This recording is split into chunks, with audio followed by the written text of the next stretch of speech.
Ça, c'est une tornade. Les tornades sont imprévisibles. Reculez! Elles sont instables. On aurait dit que le pays venait d'essuyer une attaque thermonucléaire.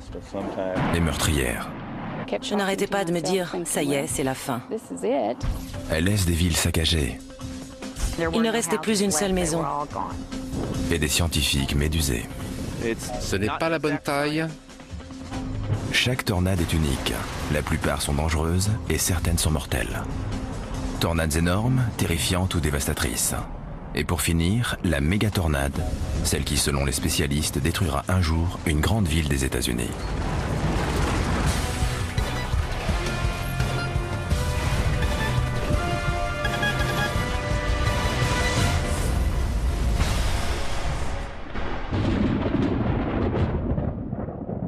L'arrivée d'une tornade est généralement annoncée par un amoncellement de nuages noirs.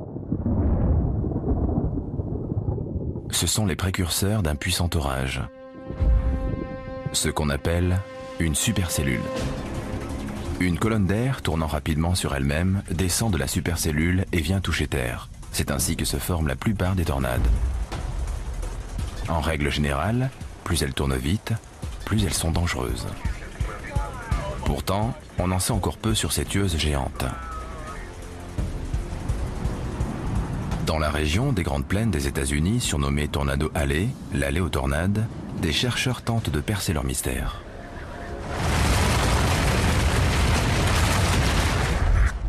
Chaque année, plus de 400 d'entre elles menacent cette région du monde, un chiffre bien plus élevé que n'importe où ailleurs. Ce phénomène s'explique par des conditions atmosphériques bien particulières. Les montagnes à l'ouest, le golfe du Mexique au sud et l'absence de barrières géographiques entre ici et le pôle Nord, tout ça fait qu'on a souvent des alternances rapides entre masses d'air chaud et masses d'air froid. L'intensité des tornades est classée selon l'échelle de Fujita, du nom du professeur Théodore Fujita. La vitesse du vent dans la tornade est estimée à partir des dégâts occasionnés. Les plus petites sont classées F0.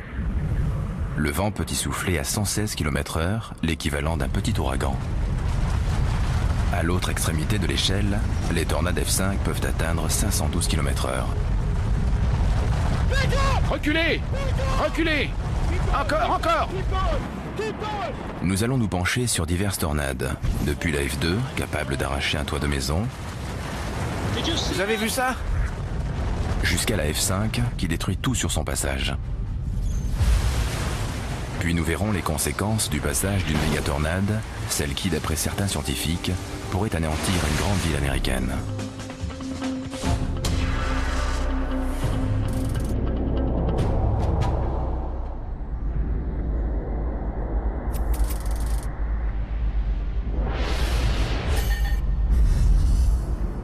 À 111 km au sud-ouest de Wichita se trouve Attica, petite ville du Kansas d'à peine plus de 600 habitants. Une bourgade que l'on remarque à peine. Pourtant, le 12 mai 2004, une violente tornade s'y est déchaînée.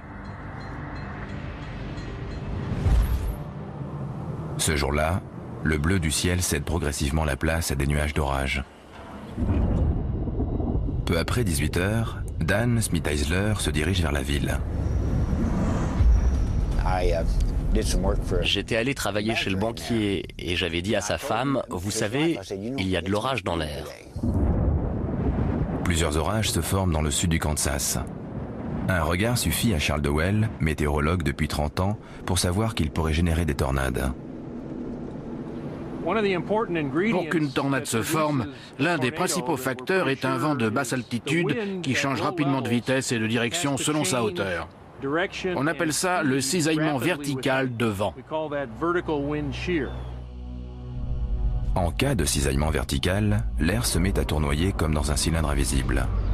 La vitesse du vent augmente, le cylindre se relève, la tornade s'intensifie et à l'intérieur, la pression chute. La condensation due à cette baisse de pression s'accumule dans l'entonnoir et la tornade devient visible. C'est ce qui se passe dans le ciel du sud du Kansas. Mike Loreg, chef des services d'urgence du comté de Harper, reçoit la première alerte à 18 h 45. On prend toujours ce genre d'alerte très au sérieux, parce que c'est à nous de prévenir la population. À ce moment-là, on ignorait encore si ça allait être une F0 ou une tornade monstrueuse. Au Kansas, les météorologues suivent attentivement la tornade qui progresse vers Attica. Vers 19h25, une tornade de type F2 a touché le sol. C'était là-bas, sur cette butte. Et elle est passée par là. Sous les yeux de Mike Loreg abasourdi, la tornade arrache le toit d'une maison. C'est pas vrai. La maison vient de se disloquer.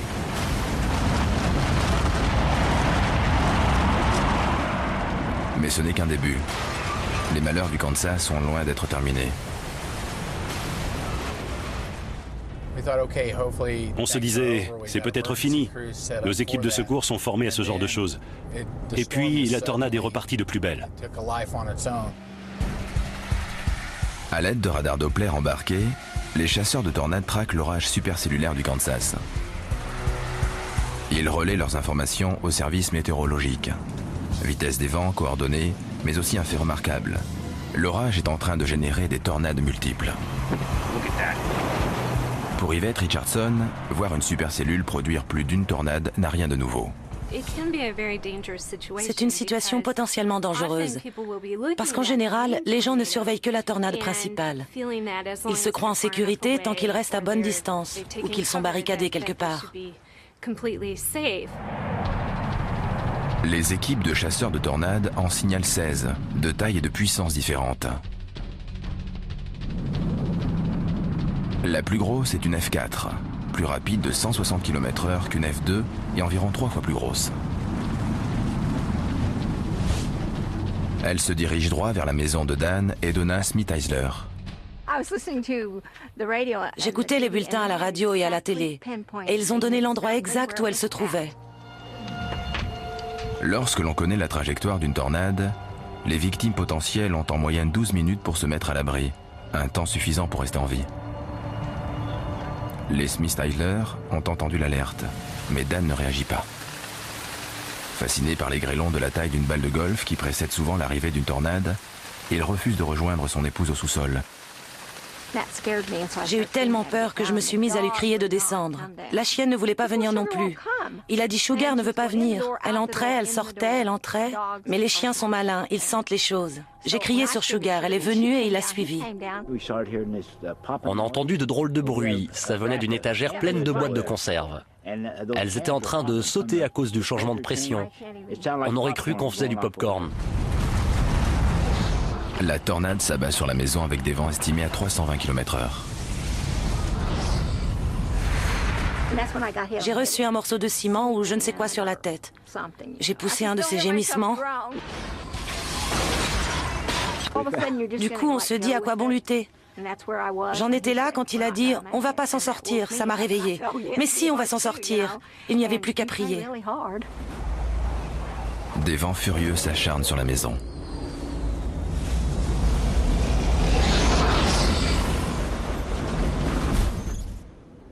Une fois la tornade passée, le couple émerge du sous-sol et découvre un véritable champ de bataille. Mais je me suis dit, mais où est la voiture? Et juste après, mais où est le garage?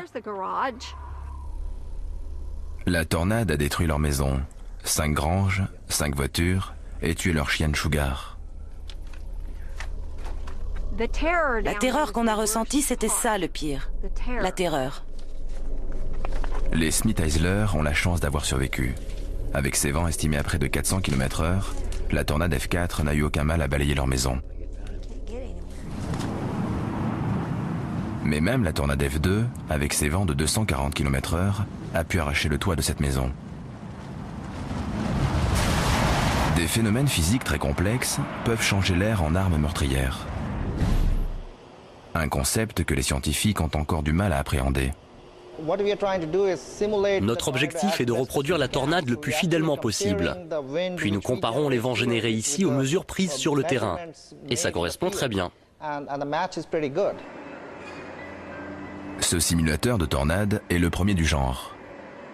La neige carbonique permet de visualiser le vent à l'intérieur du tourbillon. Cette machine permet de créer des tornades d'1,20 m de diamètre et de 2,40 m de haut. Le vent peut y atteindre 86 km/h. À l'aide de modèles réduits, on peut reproduire les dégâts occasionnés sur des maisons ou d'autres édifices par des tornades plus grosses et plus rapides. En général, une partie du toit cède en premier. Le vent s'introduit à l'intérieur par le trou et ça crée une forte pression sur les murs qui finissent par céder aussi. Ces expériences montrent que la force destructrice des vents circulant dans une tornade F3 ou plus est 3 fois plus puissante que celle des vents linéaires. Peu d'édifices de tornado allées sont conçus pour résister à une tornade F1. Voilà la preuve que même une tornade de très faible intensité peut faire des dégâts. Les habitants d'Attica peuvent s'estimer heureux d'avoir survécu à la fureur des 16 tornades qui se sont abattues sur le sud du Kansas. Mais lorsqu'une tornade F4 s'en prend à une petite ville du Texas, son intensité et son comportement anormal menacent de tout détruire. Et si une méga tornade s'abattait sur une grande ville américaine? D'après les experts, cela finira par se produire un jour. En 2004, au Kansas, un seul orage a généré une horde de tornades qui ont détruit des maisons, des infrastructures et terrorisé des centaines de gens. Mais ce n'était rien à côté des ravages faits au Texas par une tornade imprévisible d'une violence impressionnante.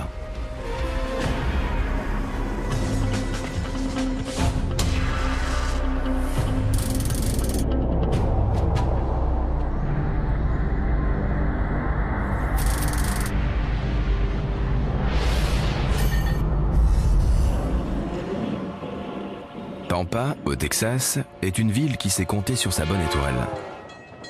Elle prospère depuis qu'on y a découvert du pétrole en 1921. Aujourd'hui, ses 17 000 habitants vivent de l'agriculture, de l'élevage ou de l'industrie pétrolière. Mais la situation géographique de la ville, dans le nord du Texas, est un gros problème. Nous sommes au pays des tornades. L'après-midi du 8 juin 1995, la chance de Pampa finit par tourner. Randy Stubblefield y vit depuis très longtemps. Shérif depuis 2 ans, il a assisté à bon nombre d'actes violents. Pourtant, rien ne peut le préparer à ce qui l'attend. Vers 16 heures, on nous a signalé qu'une grosse tornade se développait au sud de l'autoroute, à environ 2,5 km.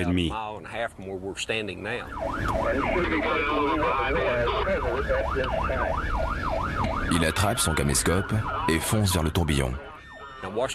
Je l'ai regardé évoluer dans les champs au nord de la voie ferrée. Elle n'arrêtait pas de grossir. Charles Dowell est lui aussi en train de filmer le phénomène. Étant donné l'orage qu'il a créé, on peut dire que la tornade de Pampa a eu une évolution très inhabituelle. Je n'avais encore jamais rien vu de tel. En effet, c'est une vision peu commune. La tornade est quasiment immobile. Impossible de dire ce qui se passe là-bas. Mais soudain, la tornade bifurque sur la droite. Le météorologue est stupéfait. Les tornades avancent dans une direction précise parce qu'elles sont liées à l'orage qui les génère. Et ce nuage va dans une direction précise parce qu'il est pris dans un courant qui le pousse dans cette direction. Mais la tornade de Pampa ne va pas dans la même direction que l'orage.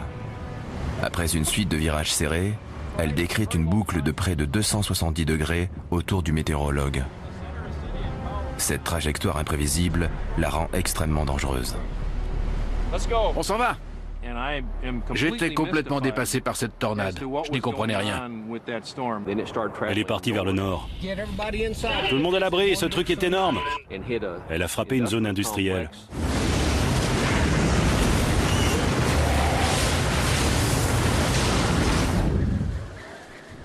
Belinda Waldrip y travaille avec son père, mais elle n'écoute pas les informations. J'ai appris l'existence de la tornade quand mon père est venu à la porte de mon bureau pour me dire « Belinda, il y a une tornade sur la route, à l'ouest. » Comme je suis curieuse, j'ai dit « On peut aller la voir ?» Et il a répondu « Non, on ne va pas la voir. On va se chercher un abri. » Belinda et son père courent se mettre en lieu sûr, tandis que la tornade progresse vers eux. On entendait la tornade qui se rapprochait. Ça faisait comme un bruit d'hélice. Wouh, wouh. Et ça devenait de plus en plus intense. De plus en plus fort. La lumière a commencé à vaciller à cause de la pression, et puis tout s'est éteint.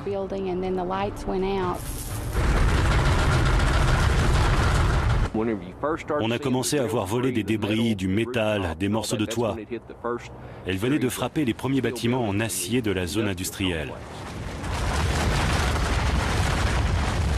Et puis, il y a eu une explosion. Ça m'a fait décoller du sol. J'ai été projetée contre différentes choses. Ça m'a tiré en arrière comme si j'étais une poupée de chiffon.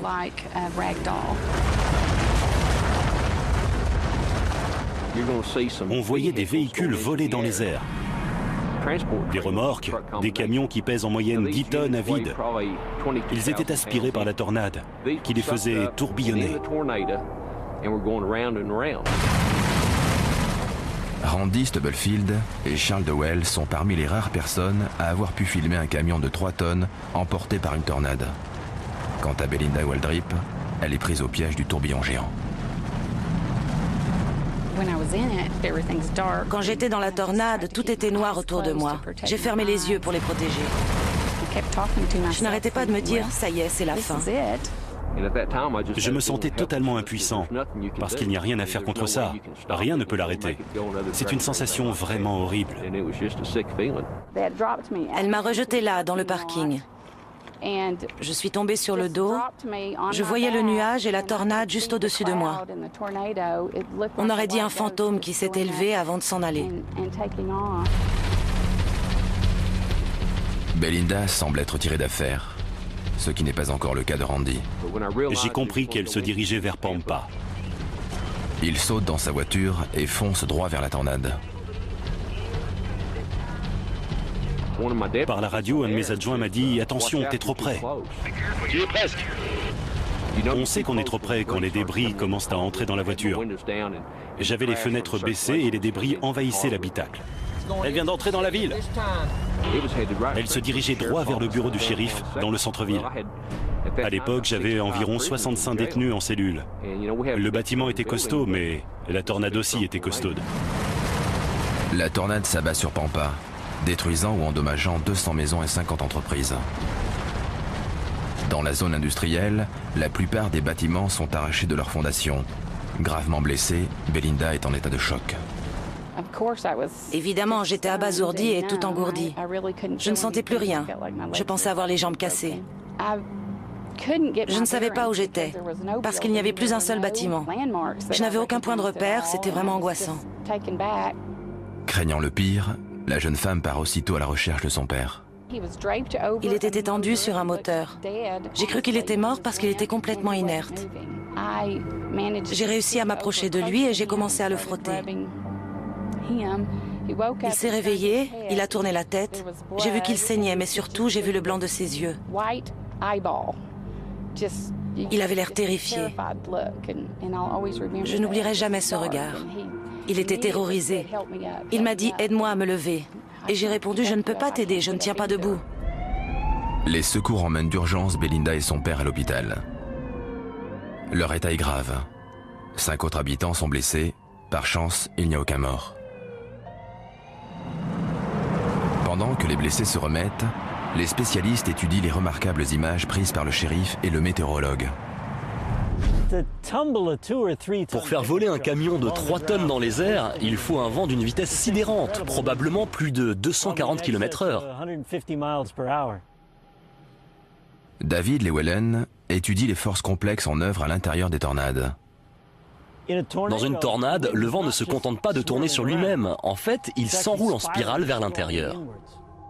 Selon David Llewellyn, lorsqu'un objet comme un camion est aspiré par une tornade, il peut être projeté au sol par de puissants vents descendants avant d'être remonté par des vents ascendants. Ce cycle infernal finit par rendre l'objet méconnaissable. puis il est projeté hors du tourbillon à la vitesse d'un missile.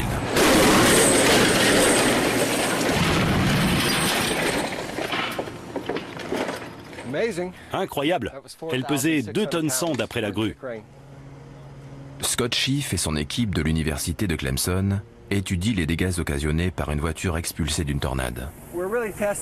On est en train de tester cette dalle de toit. Elle était destinée à un abri. Il y a environ 25 cm de béton avec une double épaisseur d'acier. Elle est donc fortement renforcée. Elle est conçue pour supporter de très forts impacts. 3, 2, 1, lâchez! Après plusieurs impacts, la dalle commence à s'effriter.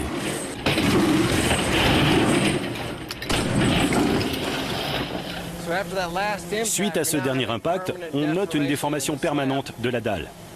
La barre d'armature qui se trouve sous la couche inférieure de béton cède peu à peu sous la charge et des morceaux de béton commencent à se détacher. Contre les impacts multiples, Scott Schiff met au point un filet d'acier destiné à retenir les morceaux qui se détachent. S'il s'avère efficace, un grand pas sera franchi dans la protection contre les tornades. En cas d'énorme tornade de type F5, il faut être protégé durant son passage et après son passage. La tornade de Pampa avait beau être imprévisible et extrêmement puissante, elle n'a fait aucun mort. À 600 km de là, une autre ville du Texas n'a pas eu cette chance. Une tornade F5 y a transformé la moindre motte de terre, le moindre morceau de bois, en arme meurtrière. Puis, nous verrons la méga tornade qui, selon les scientifiques, pourrait ravager une grande ville américaine. À Pampa, l'intensité de la tornade F4 a fait voler des camions, détruit des bâtiments et menacé la vie de centaines de gens. Mais un cran plus haut, sur l'échelle de Fujita, une tornade F5 se met à tuer. Ses armes, de la terre et des éclats de bois.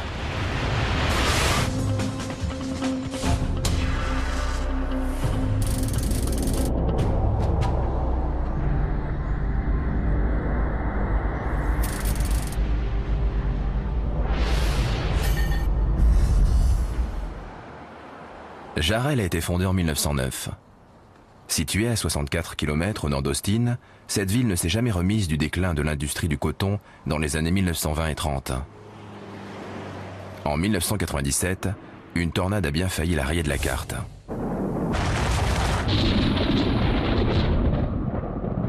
Dès le départ, la tornade de Jarrell sort de l'ordinaire. Le 27 mai, une supercellule se forme dans le centre du Texas. Cette tornade est remarquable à plus d'un titre. Elle s'est notamment formée dans des conditions jugées inhabituelles à l'époque. Cette énorme supercellule n'a pas un cisaillement vertical de vent très important, ingrédient habituellement essentiel à la formation des tornades. William Gallus, météorologue, enseigne la prévision des tornades à l'aide d'un simulateur virtuel. Dans la nature, pour obtenir une tornade, il faut deux choses. De très forts courants ascendants et descendants pour étirer l'air sur le plan vertical et une source de rotation. Le mouvement de rotation est généralement fourni par un fort cisaillement de vent. Avant Jarrell, on pensait qu'un cisaillement de faible intensité ne pouvait pas donner de violentes tornades. Mais ce jour-là, les conditions atmosphériques inhabituelles au centre du Texas vont mettre à mal cette théorie, avec des conséquences tragiques. L'air chaud et humide s'élève si vite qu'il génère un fort courant ascendant, donnant naissance à une tornade aussi puissante que dangereuse.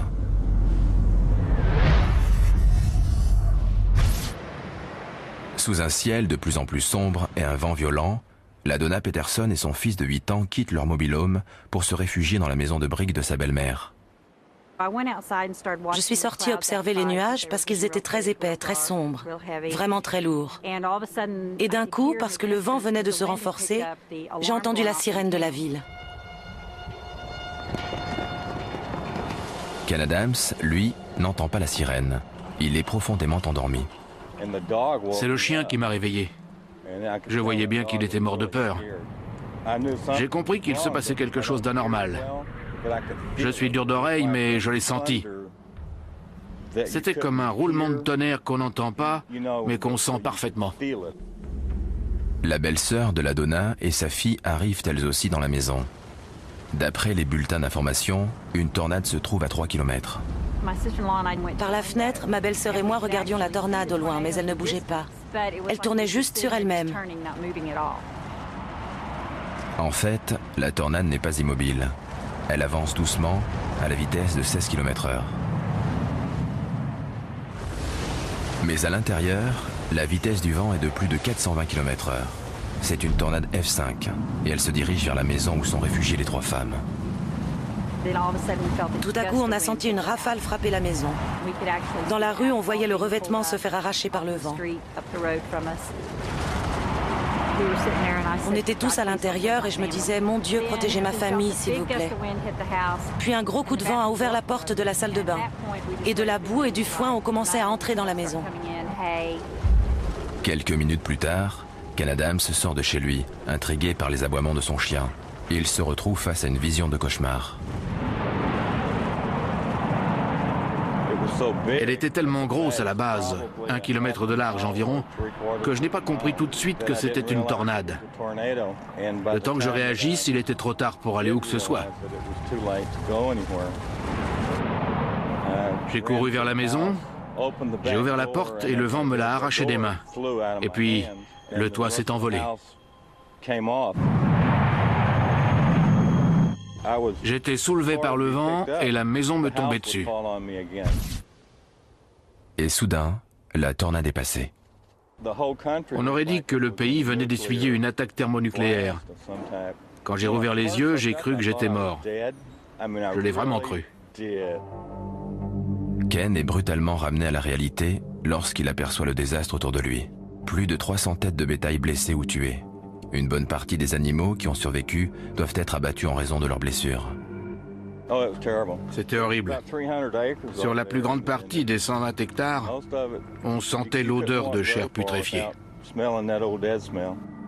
En émergeant de ce qui reste de la maison, la Donna et sa famille découvrent un champ de ruines. Presque toutes les maisons du quartier sont rasées. La plupart des voisins sont introuvables, d'autres sont gravement blessés. 27 personnes sont mortes. La moitié étaient des enfants. Des familles entières ont péri.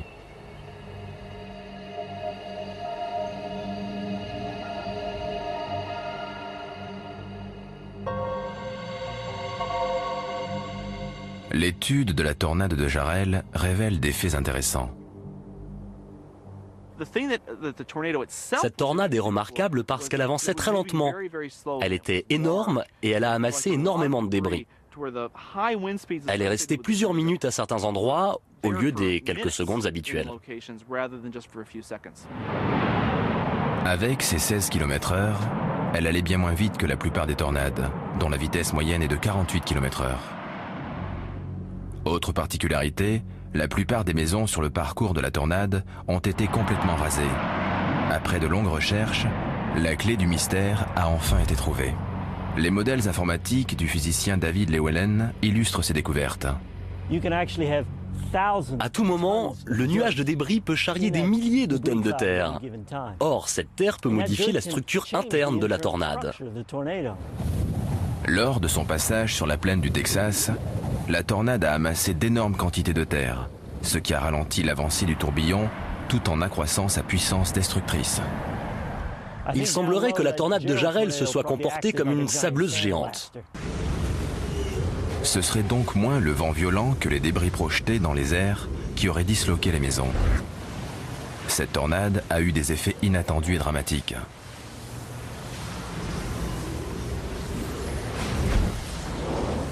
On conseille de ne jamais tenter de fuir une tornade. Mais les victimes de celle de Jarrell, qui progressait très lentement, auraient pu lui échapper en voiture. On recommande aussi aux gens qui ne disposent pas d'un abri anti-tornade de se réfugier dans un endroit fermé comme un placard ou une salle de bain. Pourtant, certains habitants de Jarrell l'ont fait et ont été tués lorsque leur maison a été balayée par la tornade. Mais comme chaque tornade est différente, mieux vaut disposer d'un refuge souterrain ou une pièce spéciale répondant à des critères précis. La tornade de Jarrell a changé le point de vue des scientifiques sur ces phénomènes. Ils savent désormais que les orages à faible cisaillement vertical peuvent aussi générer de puissantes tornades. Mais toute la vigilance du monde n'aurait pu empêcher la tornade la plus meurtrière de l'histoire américaine de faire des centaines de morts. Mais il y a pire. Une tornade telle qu'on n'en a encore jamais vue pourrait menacer la vie de millions de personnes. La tornade de Jarrell a tué 27 personnes et changé la façon de surveiller les orages susceptibles d'engendrer de tels phénomènes. Mais rien ne pouvait préparer la population à la tornade la plus meurtrière de l'histoire américaine. Une F5 brutale qui a sévi dans 3 États et a fait des centaines de morts.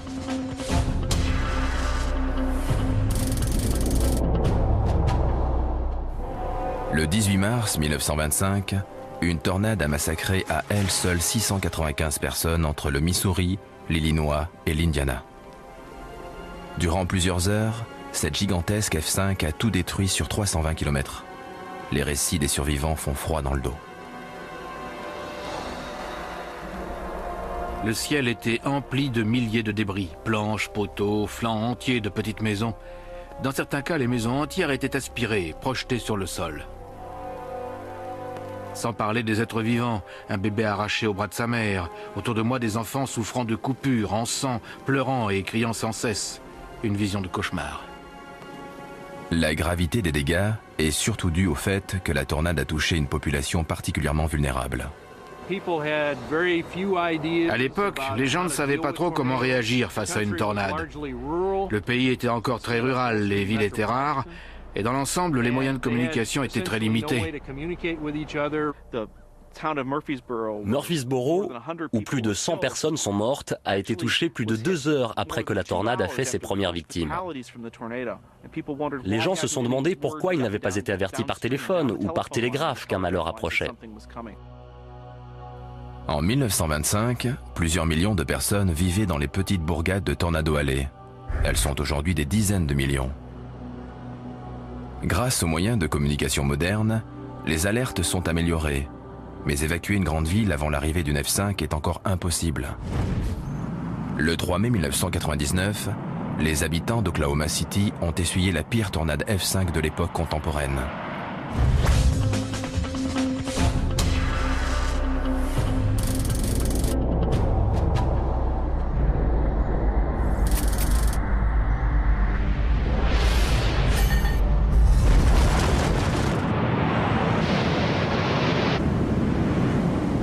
La tornade qui a traversé Moore et le sud d'Oklahoma City le 3 mai 1999 a été l'une des plus dévastatrices du pays, à tout point de vue.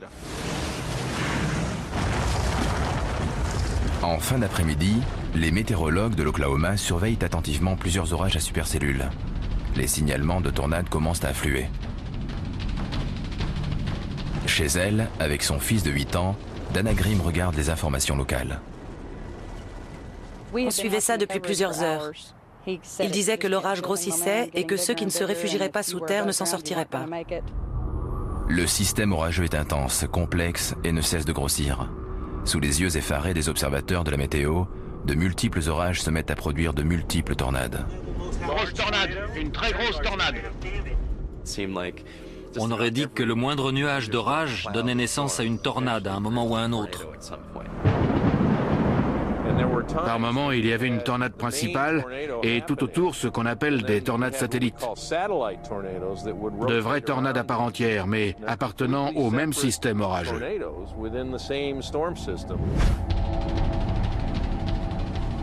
À 18h25, une grosse tornade touche le sol aux portes de la ville d'Amber.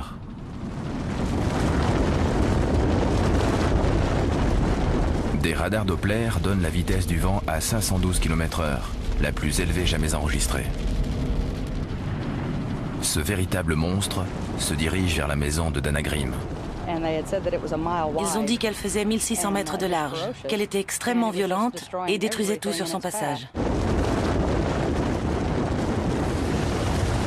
Lorsque cette muraille de vent hurlant n'est plus qu'à 1,5 km, Dana décide de se réfugier avec son fils dans un placard.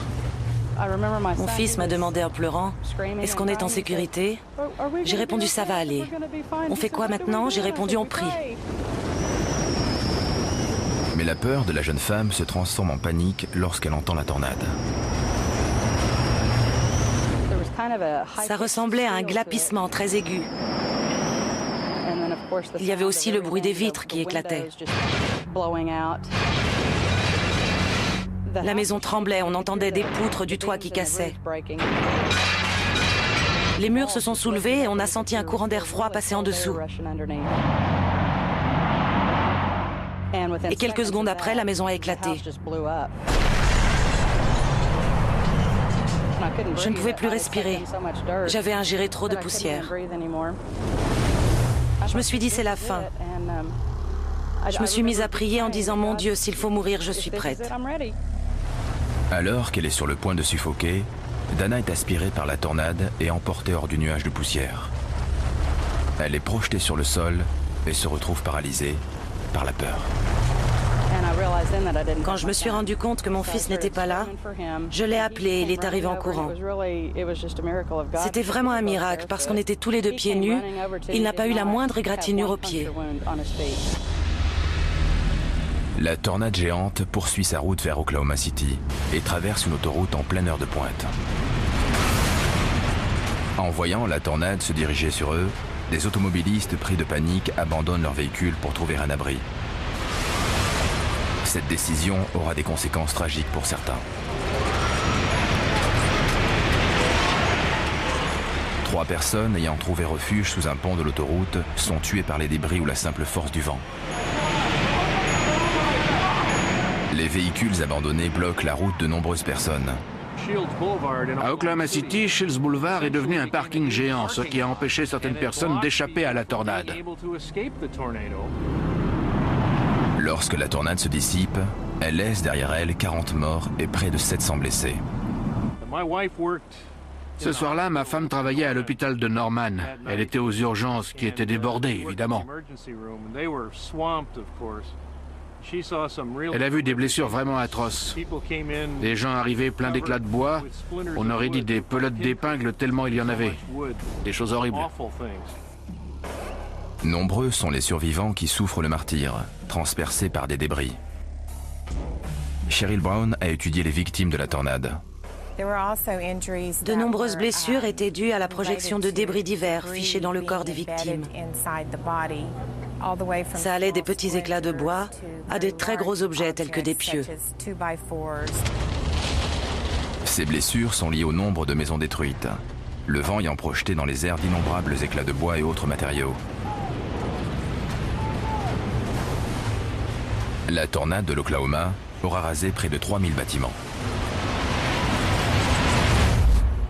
3, 2, 1, feu! 117 km/h. Harold Schiff et son équipe de l'université de Clemson projettent des planches à plus de 160 km/h dans diverses structures pour simuler les dégâts occasionnés par une tornade. Je crois que les gens sont conscients de la dangerosité des tornades, mais ils savent moins que dans un bâtiment standard, ils ne sont quasiment pas protégés contre ces phénomènes. Lorsqu'un objet percute une maison, il ne se contente pas de faire un trou dans la fenêtre ou dans le mur.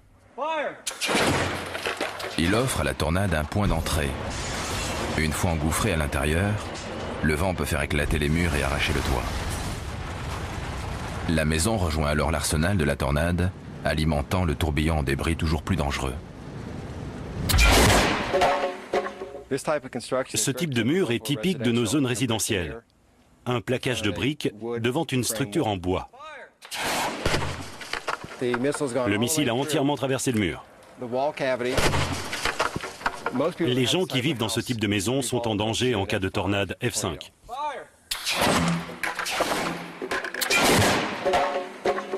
D'après les tests de l'ingénieur, pour qu'une maison supporte le choc des débris, le plaquage de briques doit être renforcé par 8 cm de béton. Ce mur pourrait équiper un abri destiné à résister aux tornades. La plupart des maisons d'Oklahoma City avaient des murs de bois et de briques. Nombre d'entre elles se trouvant sur la trajectoire de la tornade, la quantité de débris a augmenté de manière exponentielle. Dana Grimm a survécu malgré son dos brisé. Son fils a eu la poitrine perforée. Je suis convaincue que si je n'avais pas été projetée loin de la maison, je serais morte sur place, parce que je n'arrivais plus à respirer. Ce jour-là, 10 orages à supercellules ont généré 70 tornades, parmi lesquels la F5 qui a ravagé 24 km d'autoroute et de banlieue d'Oklahoma City. C'était très triste. Rien que dans notre quartier, 14 personnes sont mortes. Et c'est un miracle que nous soyons toujours en vie. La tornade de l'Oklahoma a fait près d'1 million d'euros de dégâts, la plus chère de l'histoire américaine. L'annihilation pure et simple. Les maisons que vous voyez là-bas avaient été rasées. Il n'en restait que des ruines. Si vous vous étiez trouvé dehors à ce moment-là, ça n'aurait pas été très agréable. Mais le pire a été évité de justesse. Si la tornade avait dévié de 16 km à l'ouest, elle aurait frappé le centre d'Oklahoma City. La tornade de Moore et ses satellites restent à ce jour les plus destructrices de l'époque contemporaine.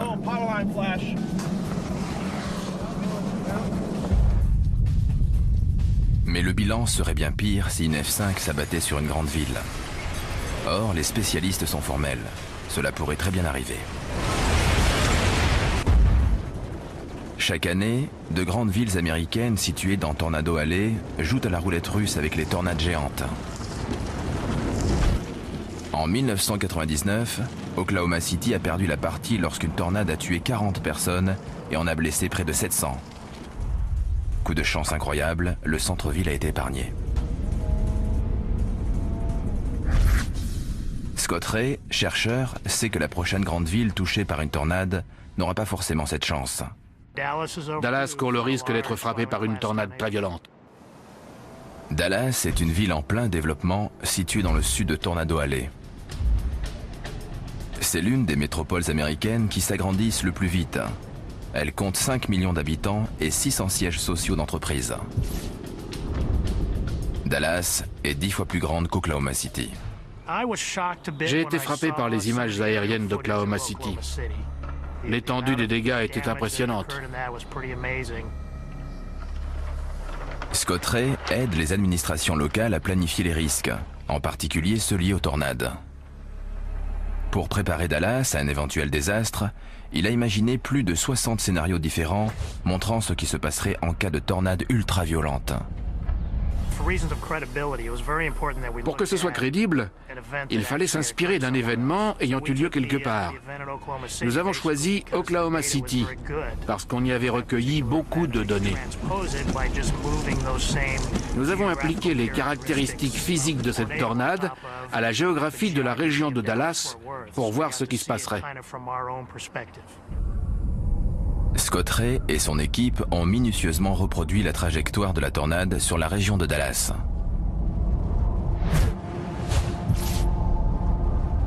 Si cette tornade F5 entrait dans la ville, le cataclysme serait inévitable. Ce serait sans doute la tornade la plus dévastatrice de l'histoire des États-Unis.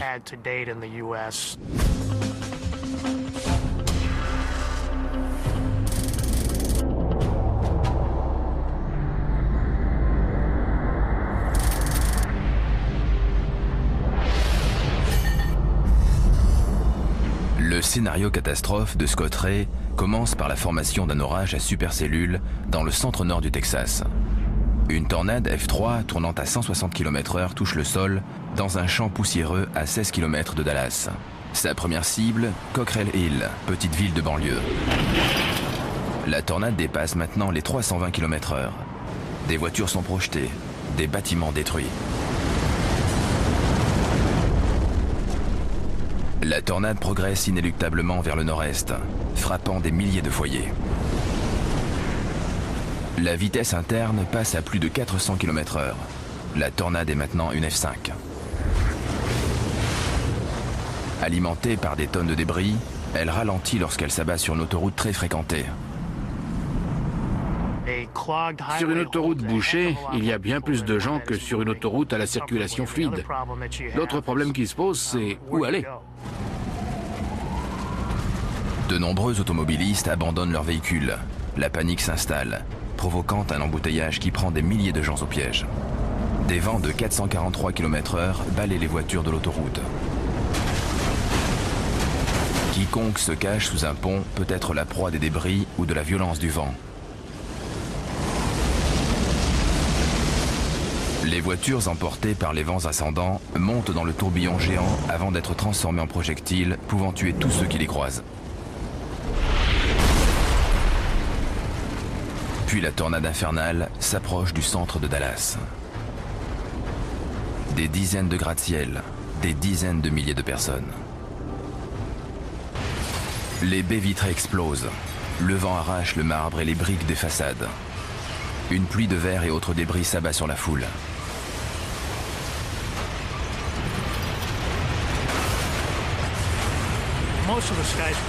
La plupart des gratte-ciel de la ville sont couverts de vitres qui ne sont pas très résistantes.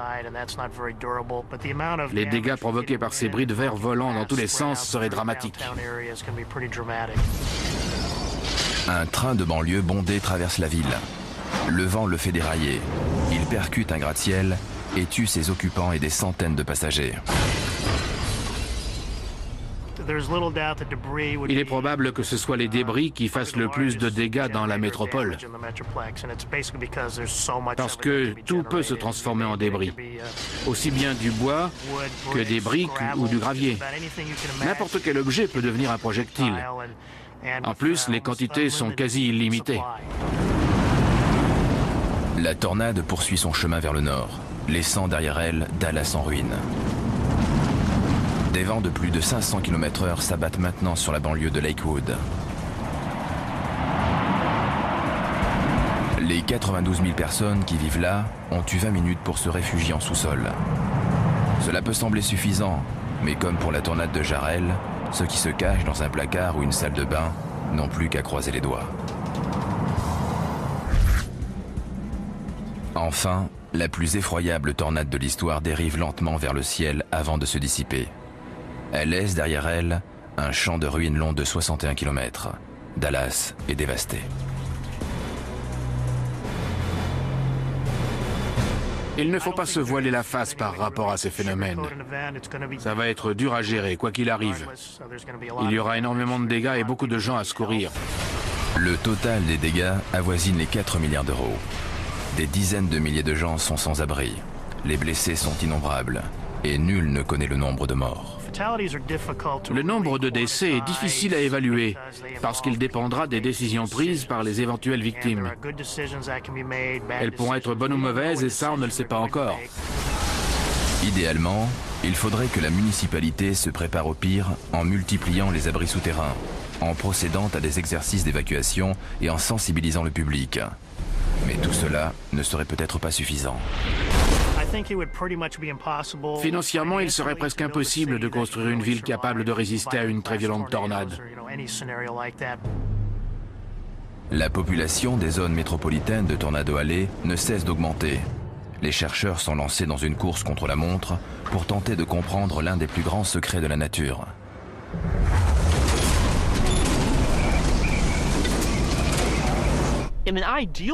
Dans un monde parfait, nous aurions des radars et autres instruments de mesure pour chaque tornade. Mais dans le monde réel, ça n'est pas près d'arriver. Pouvoir dire d'ici 1 heure, tel orage va produire tel genre de tornade, on n'en est pas encore là. Et personne ne peut dire quand on en sera capable. En tout cas, ce n'est pas pour tout de suite.